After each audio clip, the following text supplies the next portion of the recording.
Hello, dreamer. I'll be your storyteller tonight. Like and subscribe for more bedtime stories and share in the comments where you're listening from.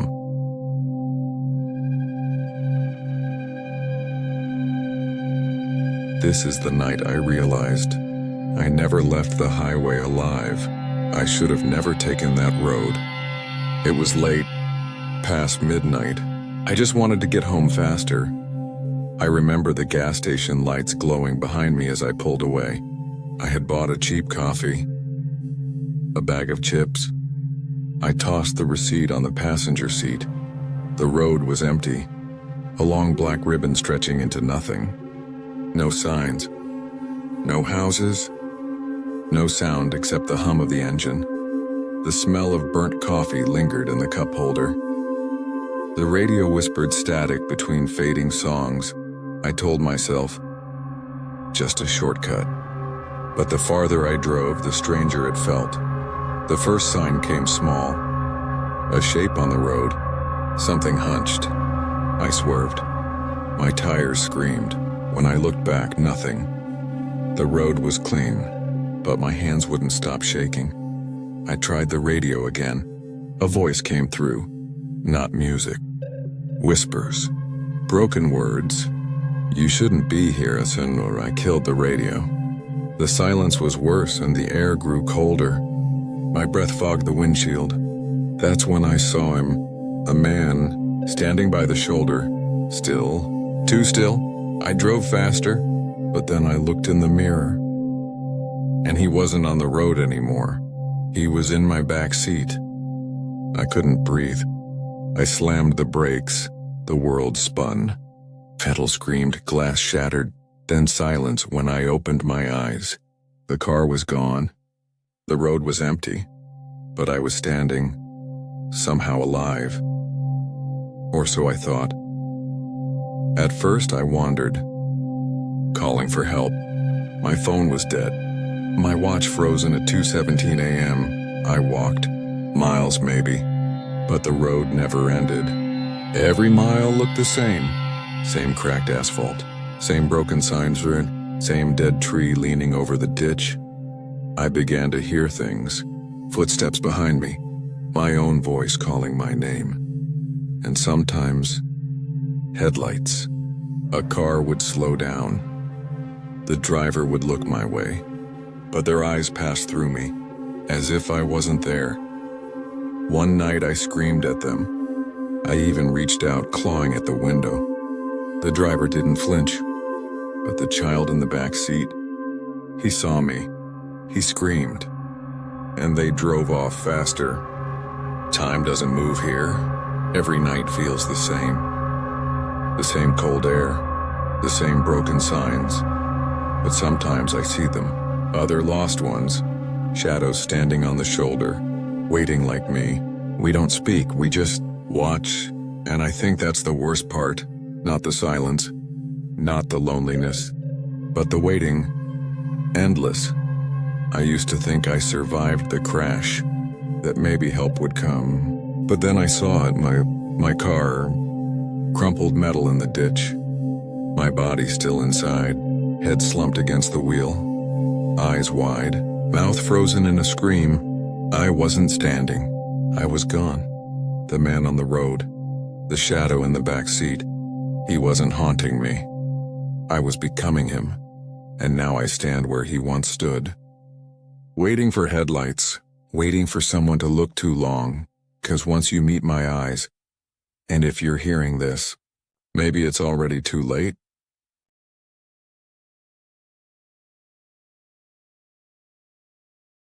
They always tell you, never stop on the highway at night. If you see a body on the road, just keep driving. I didn't listen. And now I'll never leave this road. It was after midnight. The world outside my windshield was pure black. The highway stretched forever, no exits, no lights. Just me, my car, and the sound of tired tires humming against cracked asphalt. The coffee I drank hours ago was useless. My eyelids were heavy. The kind of heavy where you slap your face just to stay awake. Every so often I checked the clock on the dashboard. 12:34 a.m., then 12:35, Then 12:36. It felt like time itself was crawling. That's when I saw it. At first I thought it was debris. A branch. A bundle of rags, but no. It was a body. Lying in the middle of my lane. Jeans, boots, arms outstretched. Face down, I swerved hard, barely missing it. The tires screamed. My heart slammed against my ribs and I pulled over, hazards flashing red in the night. And for a long moment I just sat there, hands gripping the wheel so tight my knuckles ached. Every instinct screamed, don't stop, don't look. But what if he was hurt? What if someone needed help? I opened the door. The cold night air hit me like a wall. Too cold, wrong cold. I walked closer, my shoes crunching against gravel, step by step, until I stood over him, and when I knelt down, the body vanished. I stumbled back, heart racing, eyes darting across the empty asphalt. No blood, no footprints, nothing. Then I heard it, a sound that froze me in place. Slam, a car door. Not mine, no. It was my driver's door. I spun around, and my car was shut. I never shut it. The engine still idled. My headlights still cut across the black me, but when I looked inside, my stomach dropped. Someone was in the driver's seat. Headlights flicked on brighter. The wheel turned, and slowly, my car pulled away, leaving me standing alone. I ran, screamed, chased the taillights until they faded, but the highway swallowed everything. Silence pressed in again. The only proof I ever had a car was the sound of my own ragged breathing. I walked, for miles maybe, no signs, no markers, just black asphalt under my feet, and then headlights appeared. The car slowed, an old sedan, window rolling down with a mechanical whine. The driver was an old man. Gray hair, wrinkled face, eyes that didn't blink. Long night? He asked. His voice was calm, too calm. I hesitated, but what choice did I have? Alone on this endless road, no phone, no car. I climbed in, the seatbelt was stiff. The air smelled like damp leather and cigarettes.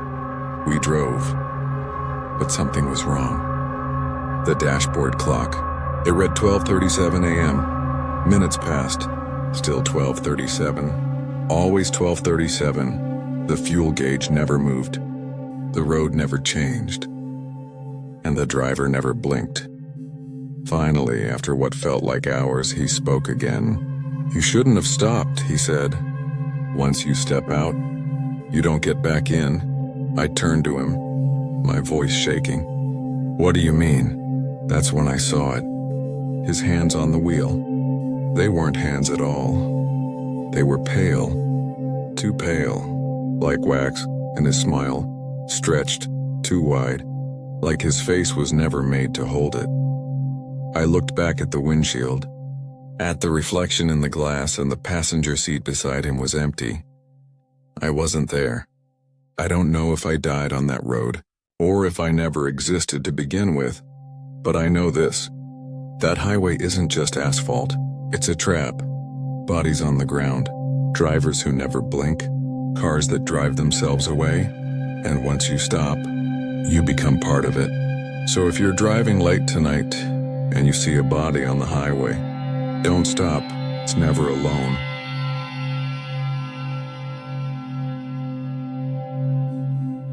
It was after midnight. The highway stretched forever, black and silent. I had been driving for hours. The road signs blurred together, gas stations long gone, my eyelids heavy. That's when I saw the red and blue lights in my mirror. Relief. A patrol car. Maybe I was speeding. Maybe just a routine stop. I slowed down, pulled over. The car stopped behind me, headlights blinding. A man stepped out, tall, broad shoulders, wearing a uniform, but something was wrong. No badge glint, no name tag. His hat pulled too low, his face hidden in shadow. He tapped my window. Knock, knock, knock. I lowered it halfway. "Evening, officer," I said, forcing a smile. But he didn't answer. He just leaned closer and whispered, "Get out of the car." My stomach turned. No flashlight in his hand. No radio at his shoulder.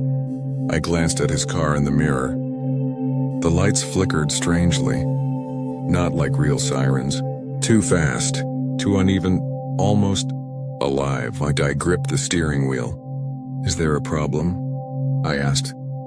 Again he whispered, louder this time. "Get out of the car." Every instinct screamed, "Don't move," and then I noticed it. His reflection. In the side mirror, his face was pale, hollow, eyes black as tar, but when I turned to look directly at him, there was no face at all, just smooth skin. I slammed the window shut, locked the doors. He didn't move, just stood there waiting. I hit the gas, tires screeched. My car shot forward. For a moment, relief washed over me, but then the patrol car followed. No engine noise, just the screech of tires too loud for the distance. The lights flashing.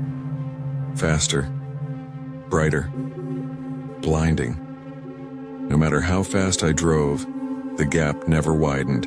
The light swallowed my rearview mirror. In panic, I grabbed my phone. No signal. Then I tried the car radio. Static. And then, a voice. My own voice. "Get out of the car." I ripped the radio dial off, my hands shaking. My chest pounding. Up ahead, a curve. I swerved. Tires burned against the asphalt. The patrol car stayed right on me. Until suddenly it didn't. No sound. No lights.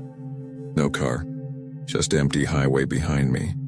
But the smell of burning rubber lingered. And my windshield, fogged from the inside. A handprint pressed against the glass. From the passenger seat, I never saw a real officer that night. No sirens, no patrol cars. But sometimes when I drive late at night, I see those lights. Red, blue, flickering wrong. And I know, if I ever stop again, I won't leave the car alive. So if you see flashing lights in the middle of nowhere, don't trust them.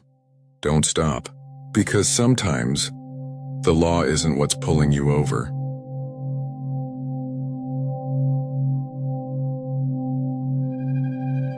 This is the night I learned. Some people you pick up on the road were never alive to begin with.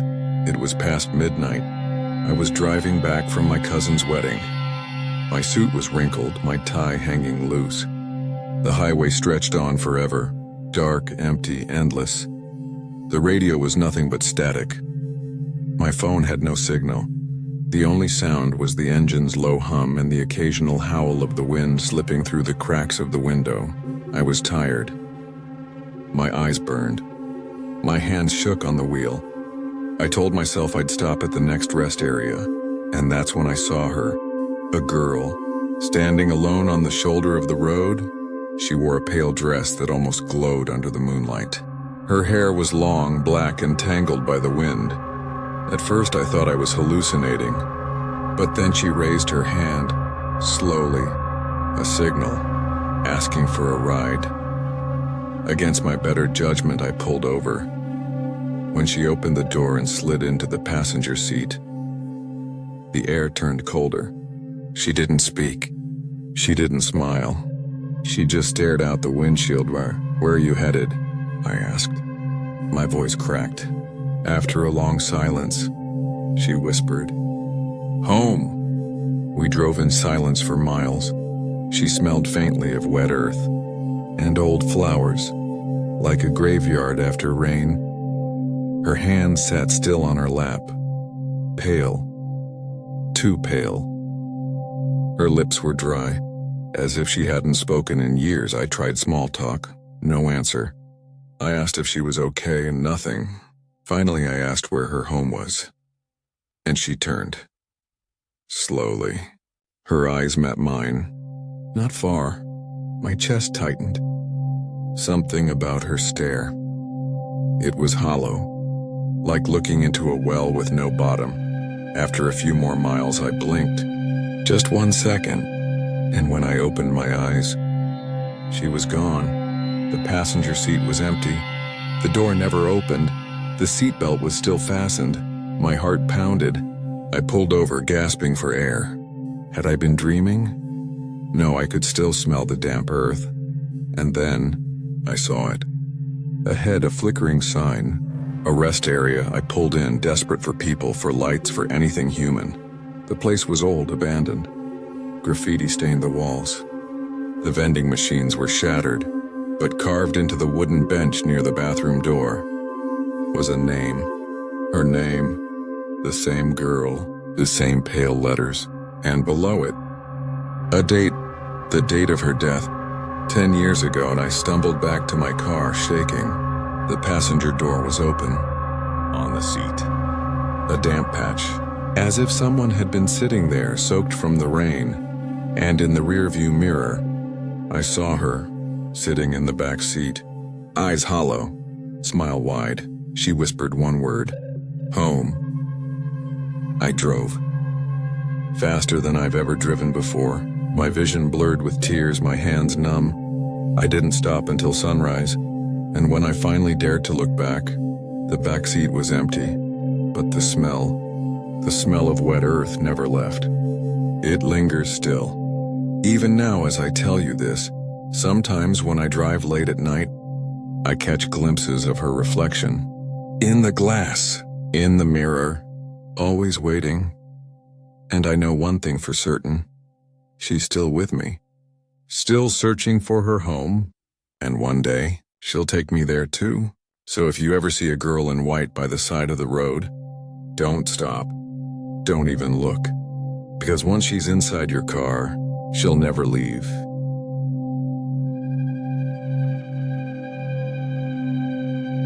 I never thought a simple drive home could feel like escaping death. Until that night. It was July 2019. I was driving from Pittsburgh to my sister's house in rural Ohio, about 6 hours away.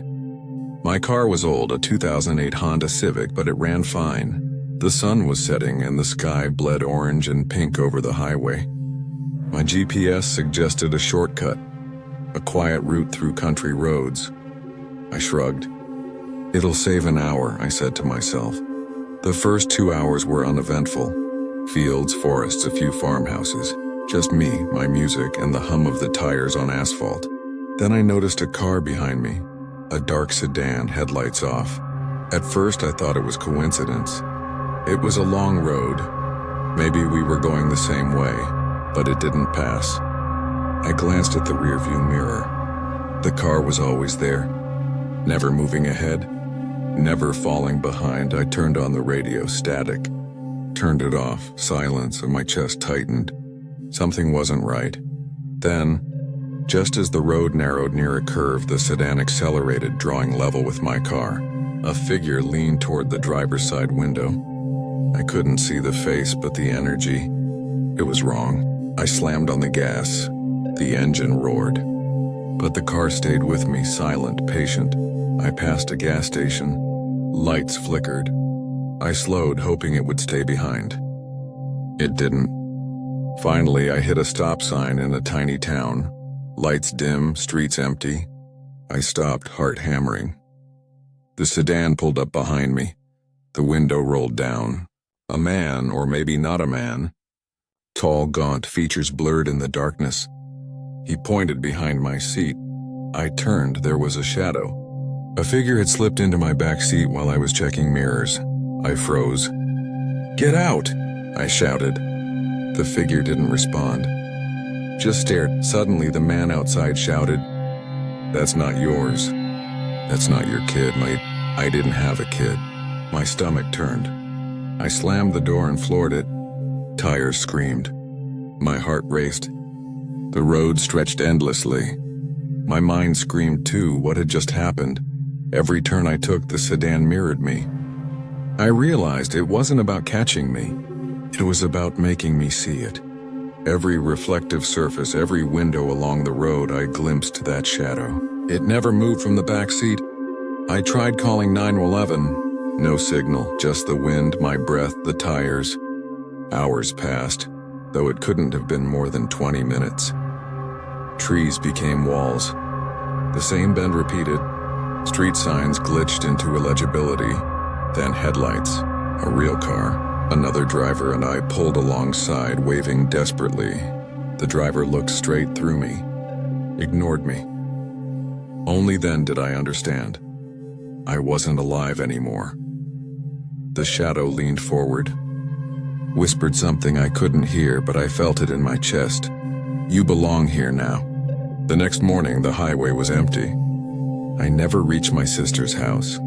Weeks later, a maintenance crew found an abandoned Honda on Highway 42. Keys in the ignition. Doors locked. No driver inside. Some say if you drive Highway 42 after midnight, you'll see headlights behind you. Silent, patient, waiting. And if you check the back seat, you might see a shadow staring. Because some roads don't let you leave. I'm still out there, waiting, and now, maybe waiting for you.